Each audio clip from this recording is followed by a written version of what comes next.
Subscribe to our YouTube channel and press the bell icon to get the latest updates.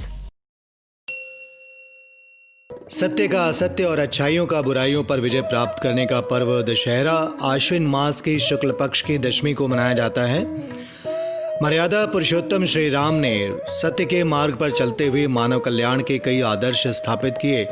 उनका अनुपालन खुद करने के साथ ही साथ हम लोगों को भी उनका अनुसरण करने के लिए उन्होंने प्रेरित किया। शारदीय नवरात्र के 10वें दिन यानी आश्विन मास की शुक्ल पक्ष की दशमी को देश भर में दशहरे का पर्व मनाया जाता है।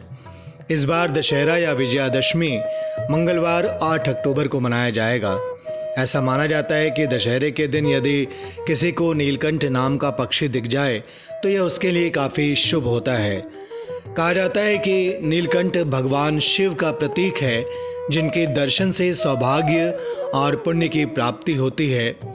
दशहरे के दिन गंगा स्नान करने से भी बहुत लाभ होता है और कहा जाता है कि दशहरे के दिन गंगा स्नान करने का फल कई गुना बढ़ जाता है।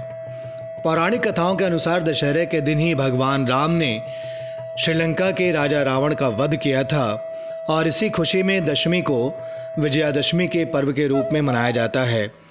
युद्ध में विजय के कारण और पांडवों से जुड़ी एक कथा की वजह से विजयादशमी को हथियार या शस्त्र पूजने की परंपरा भी है। बहुत सी जगहों पर दशहरे के दिन रावण का पुतला दहन किया जाता है। नवरात्र में शुरू होने वाली रामलीला का मंचन दशमी को यानी दशहरे के दिन रावण के पुतला दहन के साथ ही समाप्त होता है। उत्तर प्रदेश, उत्तराखंड और बिहार समेत पूरे उत्तर भारत में इस दिन आतिशबाजी, एक दूसरे को राम जोहार करने और दोस्त मित्रों के घर जाकर गले मिलने की परंपरा भी है। कुछ लोग दशहरा को पान खाने का शगुन करते हैं तो कुछ इलाकों में दशहरे का मेला भी आयोजित होता है। आश्विन मास की शुक्ल पक्ष की दशमी तिथि पर मनाए जाने वाले इस पावन पर्व का धार्मिक और आध्यात्मिक महत्व है।